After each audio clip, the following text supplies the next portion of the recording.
Bonjour, j'espère que vous allez bien. Moi, c'est Joël Assis, je suis dans le domaine de la construction et dans ce domaine-là, je me suis plus spécialisé sur les logiciels d'architecture.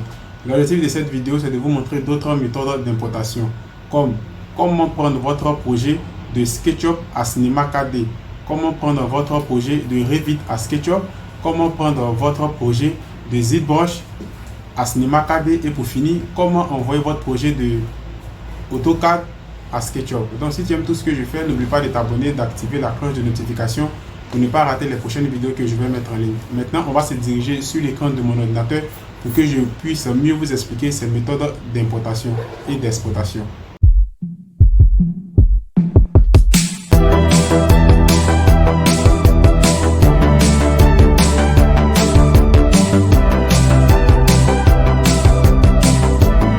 Maintenant, nous sommes sur l'écran de l'ordinateur et comme je l'ai dit, cette vidéo va consister à vous montrer les méthodes d'exportation. Donc, la première méthode d'exportation que je vais vous montrer, c'est comment prendre votre projet de SketchUp à Cinema 4D. Voilà, donc pour ce faire, je vais réaliser un élément quelconque. Donc, je vais prendre l'outil rectangle. Voilà, je prends l'outil pour s'étirer. Voilà. Donc, on considère que ça, c'est notre construction. Et cette construction-là, je vais l'envoyer dans Cinema 4D. Et comment cela se passe? Vous venez dans Fichier, vous venez dans Exporter, Modèle 3D. On appuie, automatiquement, vous renommez votre élément pour mieux le retrouver après. Donc, je vais mettre, par exemple, Sketch. Voilà. Et ici, rassurez-vous que votre fichier est en 3DX. Ne laissez jamais votre fichier en AutoCAD pour la date, non, jamais. Prenez toujours 3DX et je vais l'enregistrer dans musique.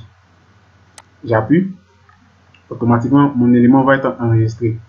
Donc maintenant, je vais me diriger dans Cinema 4D et je vais envoyer cette construction-là dans Cinema 4D. Je viens ici, Fichier, Ouvrir. Et comme je l'ai enregistré dans musique, je vais chercher l'élément en question. Ici, on voit, j'ai pris Sketch. J'appuie, Ouvrir. Donc, vous allez voir cette fenêtre qui va apparaître sur votre viewport. Comme je le dis, viewport égale à espace de travail. Donc, j'ai des tutoriels, il y a plus de 14 ou 15 vidéos que j'ai regardées sur Cinema 4D. Si tu veux comprendre le logiciel, tu peux aussi aller dans ma playlist aussi pour suivre la progression un peu. Donc, tu configures tes unités en fonction des unités que tu as choisies dans SketchUp. Ici, moi, j'ai pris le centimètre. Donc, automatiquement, vous allez voir que Cinema 4D va me dire centimètre. Donc, ça dépend de l'unité que tu choisis. Il y a mètre, il y a centimètre, il y a millimètre. Donc, tu appuies OK. Automatiquement, vous allez voir que la construction qui se trouvait dans SketchUp est automatiquement dans Cinema 4D. Là, tu peux gérer tes textures, configurer vraiment beaucoup de choses. Cette méthode est vraiment bonne parce que ça peut vous aider à pouvoir modéliser plus facilement. Par exemple, si tu veux réaliser peut-être un rendu dans Cinema 4D et que tu confectionnes tes plans 3D sur SketchUp, tu peux l'envoyer et réaliser un beau rendu dans Cinema 4D. Parce que les méthodes d'importation sont très utiles. C'est pourquoi quand vous les maîtrisez, vous n'avez pas de problème. Vous n'êtes plus obligé encore de venir réaliser des murs dans Cinema 4D et quoi que ce soit. Voilà, donc ça, c'était la première méthode. Maintenant, on va passer à la deuxième méthode. Donc, je vais fermer. Non. Voilà, donc la deuxième méthode va consister à vous montrer comment exporter vos projets de Revit à SketchUp. Donc, je vais me diriger ici pour supprimer cette partie-là. Je supprime. Je me dirige automatiquement dans Revit. Généralement, lorsqu'on veut réaliser ces méthodes d'exportation, on est confronté à un problème, c'est-à-dire la texture. Lorsque vous prenez du moins un projet d'un logiciel et que vous l'envoyez dans un autre logiciel, généralement, c'est la texture qui cause problème. Vous allez voir que la texture du moins sera mauvaise. Et c'est dans cette optique-là que j'ai décidé de réaliser cette vidéo pour mieux vous expliquer et comment vous n'avez pas du moins besoin d'avoir peur. Je vais vous montrer dans cette vidéo comment gérer vos textures et votre texture sera vraiment bonne dans SketchUp. Donc pour ce faire, je vais me diriger automatiquement dans Fichier, Exporter, Format CAO, DWG. J'appuie. On a une page qui va s'ouvrir sur notre espace de travail de Revit. Et ce n'est pas cette page qui nous intéresse. Ne venez pas automatiquement cliquer sur Suivant, Enregistrer et Fermer. Parce que si vous faites ça sans configurer du moins le projet en question, vous allez voir que lorsque vous serez dans SketchUp, vous allez perdre vraiment vos textures. Donc, nous, ce qui nous intéresse, c'est configuration d'exploitation en cours de section. Et on va se diriger automatiquement sur les 3 policiers qui sont ici. J'appuie. Et c'est cette fenêtre qui nous intéresse. On a calque, on a ligne, on a motif, on a test et police, couleur, solide, unité, coordonnées et général. Et nous, on va se diriger premièrement dans la couleur. Parce que c'est là, si vous ne configurez pas bien cette partie-là, vous allez gâter votre texture lorsque vous serez dans SketchUp. Donc, j'appuie. Au lieu de index de couleur, moi, je vais mettre spécifié dans les vues. Et lorsque tu finis de faire ça, tu te diriges automatiquement dans solide. Au lieu de cocher polymaille, tu coches solide. Quand tu finis de faire tout ça, tu appuies maintenant OK, suivant. Et maintenant, tu enregistres ton projet. Bon, moi, j'ai déjà le projet enregistré dans vidéo. Voilà, donc je ne vais pas encore l'enregistrer pour une deuxième fois. Je vais appuyer annuler. Je vais fermer. Et automatiquement, je vais me diriger dans SketchUp. Je vais maintenant envoyer mon projet dans SketchUp. Donc, je vais dans SketchUp, je viens ici. Je vais me diriger automatiquement sur importer. Et comme je l'ai enregistré dans vidéo, je vais automatiquement dans vidéo. Vous allez voir pratique Revit vue 3D. Donc, j'appuie et je mets importation. Je vais patienter. On va patienter jusqu'à ce que l'importation puisse être terminée. Voilà. Je vais attendre jusqu'à ce que SketchUp va me dire que c'est terminé. Voilà, vous voyez que automatiquement, l'élément, c'est-à-dire mon projet qui est dans Revit, est automatiquement dans SketchUp. Ici, c'est la vraie texture de la toiture. Voilà, je n'ai pas perdu de texture. C'est les vrais éléments que j'ai appliqués dans Revit du moins. C'est les mêmes éléments qui sont encore dans SketchUp.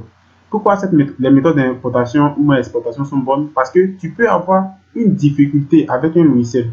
Ou bien tu peux avoir une difficulté à modéliser quelque chose dans un logiciel. Et lorsque tu as une connaissance dans un autre logiciel, ou bien lorsque tu maîtrises un autre logiciel plus facilement, il suffit de prendre l'élément là et tu l'envoies automatiquement dans le logiciel que tu maîtrises et tu le modélises et tu continues ta construction architecturale.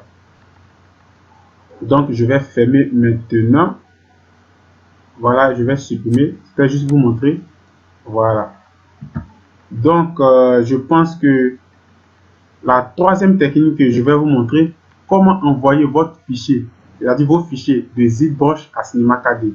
Donc, quand je dis ZBrush, je vais me diriger ici. Pour ceux qui ne connaissent pas, ZBrush, c'est un logiciel de sculpting qui va vous permettre de créer vos personnages 3D. C'est-à-dire, lorsque vous regardez des mangas à la télé, lorsque vous jouez aux jeux vidéo en 3D, c'est ces logiciels-là qui sont responsables de tout ça. ZBrush, Cinema 4D, Autodesk Maya, 3ds Max, il y a Blender, il y aura aussi d'autres logiciels qui le font. Donc, l'idée de la vidéo, c'est de vous montrer comment prendre un fichier, c'est-à-dire un élément 3D et l'envoyer dans Cinema 4D. Donc, pour ce faire, j'ai sélectionné cette femme, du moins. Vous venez ici, vous cliquez exporter. Et comme je l'ai déjà renommé, si vous allez voir, j'ai mis femme. Voilà, donc je ne vais pas encore l'enregistrer. C'était juste pour vous montrer. Donc, je ferme. Vous faites la même méthode que je suis en train de faire. Vous venez d'abord sur ZBrush, exporter. Et vous sauvegardez l'élément en question. Bon, c'est pas grave, je vais toujours attribuer notre nom. Je vais même, voilà, je vais mettre un nom quelconque. Et je vais mettre enregistrer dans musique. Je ferme. Et je vais me diriger automatiquement dans Cinema 4D. Pour aller chercher l'élément en question. Je mets dans fichier, ouvrir. Et je me dirige automatiquement dans musique. Et je vais chercher, voilà l'élément en question ici. J'appuie et j'appuie sur ouvrir. OK.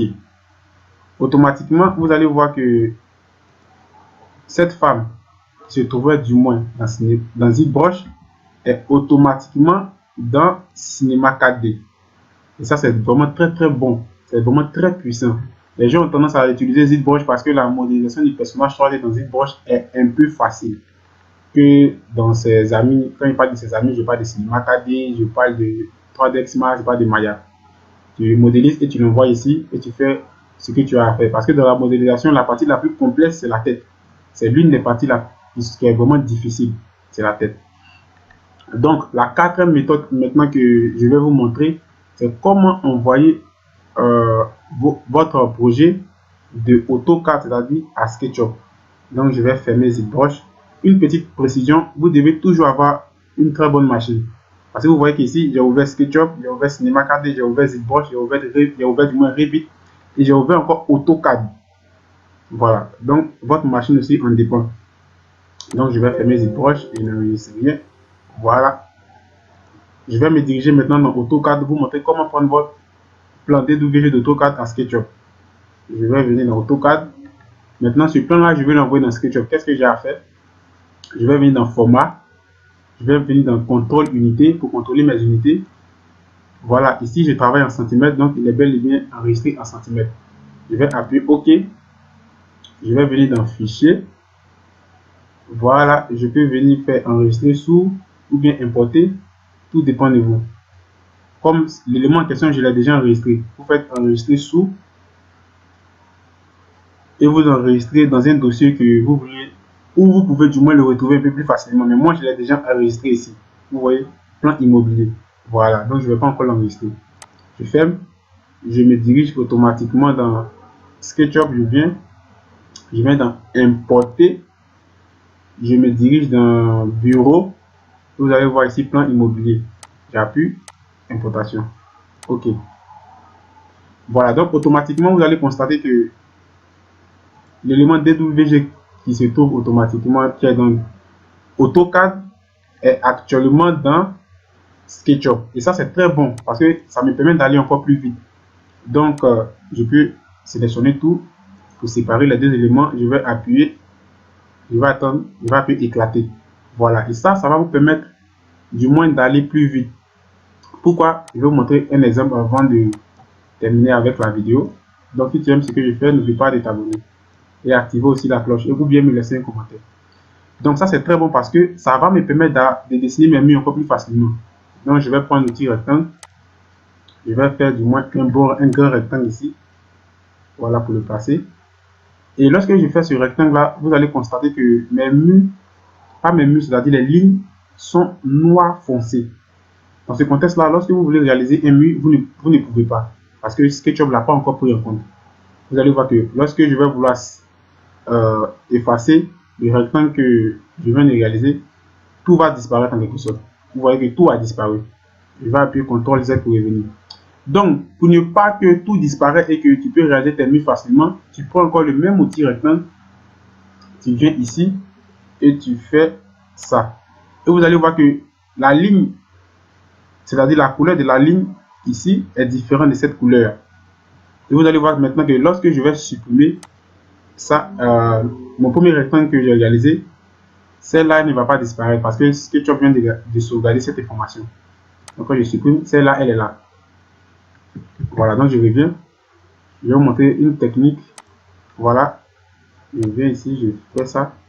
Je vais prendre, voilà, de là jusqu'à ici. Je fais ça. Donc, vous voyez qu'avec ça, c'est très facile. Donc maintenant, je prends, c'est une supposition. Maintenant, je vais réaliser mes murs. Il suffit de venir dans mon outil pousser tirer, je sélectionne le mur.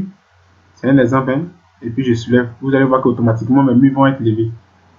Donc, si tu aimes tout ce que je fais, n'oublie pas de t'abonner, active la cloche de notification et on va se dire à la prochaine pour une autre vidéo. Ciao!